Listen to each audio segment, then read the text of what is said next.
fishes, and then to monkeys, and then to human beings. That's what they say. This is the base of materialism. Now, why this is an idol? Because when you believe in materialism, you can stop the slide, Hossein. Yeah. Because when you believe in the materialism, automatically you have to put God on the side. When you believe in materialism, God doesn't exist. God has to disappear. There is God or materialism. Those two cannot be together. So as soon as you bring materialism, God is going away. So when God is going away and you are choosing something else as the reason for you to be in existence and your faith being in control of that thing becomes an idol. So materialism is the idol of the 20th and 21st century. It existed before, but is now more sophisticated. Now, who are the smaller idols? Who are the illegitimate descendants of the materialism, the big idol? They are communism, socialism, racism, fascism, humanism, fanaticism, extremism, feminism. These are all illegitimate descendants, illegitimate sons and daughters of materialism. So we have the big idol, the main idol, like the time of Prophet Ibrahim, peace be upon him, and we have all these smaller idols that have been created under the umbrella of materialism. Now, people who are following these idols, we have to look at the history and find out who those people are. Then we can understand the calamity that those ideologies are bringing to humanity. Who are the people who did believe in this idea of materialism and try to change the history of humankind? I'm sure you all know those names. People that came at the beginning of the 20th century and mid-20th century, and what they did to the human race. You know Lenin, you know Stalin, you know Mussolini, you know Hitler, and the list goes on. Mao in China. They were all people that they believed 100% in this philosophy of materialism. Now, materialism means there is no God. There is absolutely no God. Now, materialism was a philosophy, was not science. It was a philosophy. No science was behind it. But what happened is, at the end of the 19th century,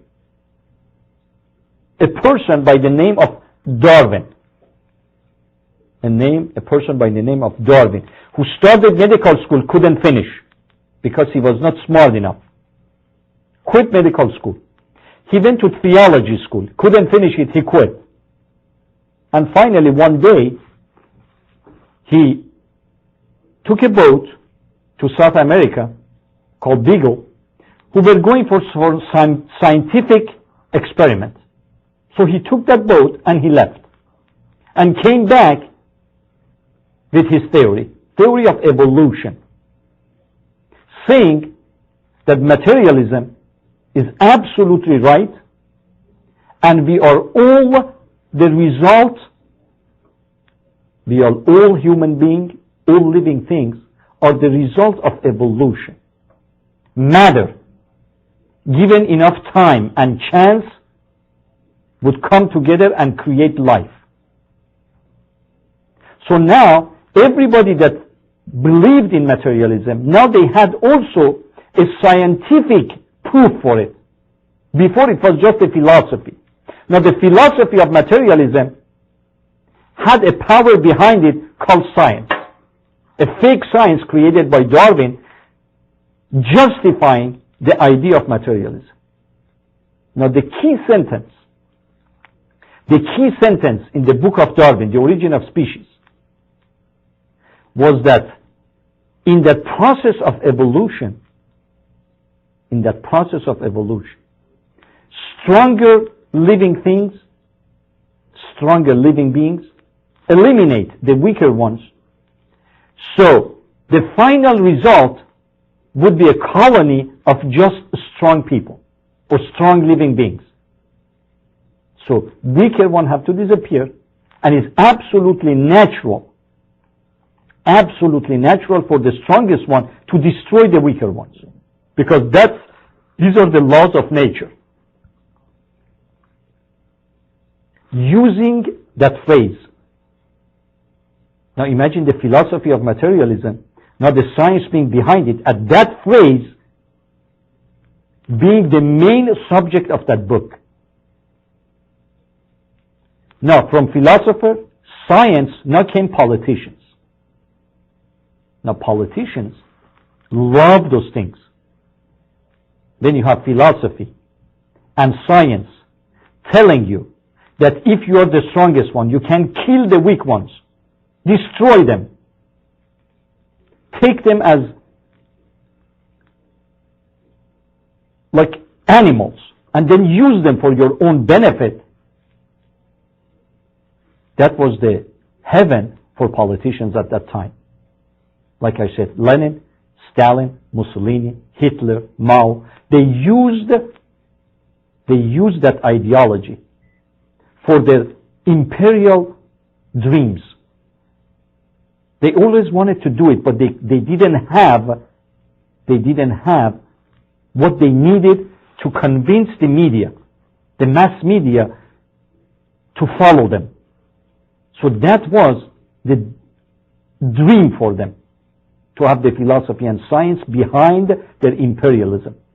We have to go because we are the better generation. We are the better species. We are white. We have blue eyes. That's what Hitler was saying. Stalin killed 40 million people by hunger in Ukraine because he said the generation that doesn't believe in God is a stronger generation, is a stronger species. So we need to push them to famine so they would forget God. And anyone who dies still believing God, he deserves it because he is a weak species.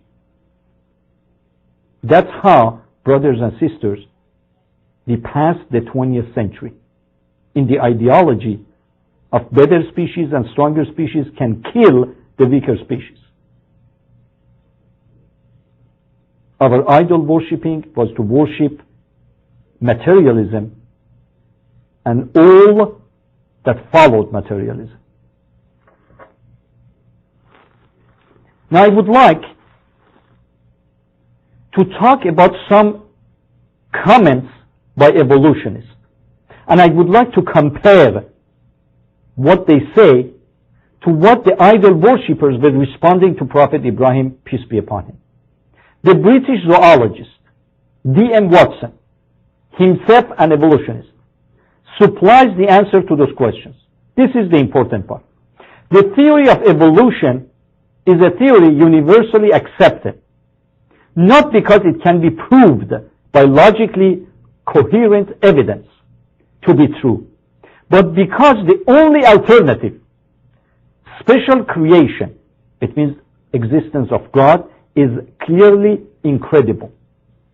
You see, that's an evolutionist saying that we know that the theory of evolution is a total nonsense. We know that. It's a total nonsense. But we have to believe in it because the only other alternative is to believe in a creator. Now if you ask them, then believe in it, they would say, show him to us. We want to see God. Now compare it to what the idol worshippers at the time of Ibrahim, peace be upon him, said to Ibrahim. Ibrahim said, ask those idols, who destroyed them? Who broke them? Talk to them. In shame, they said, but we know they cannot talk. Let's burn Ibrahim. Another comment. The idea that matter has existed for all time was demolished by the Big Bang theory, which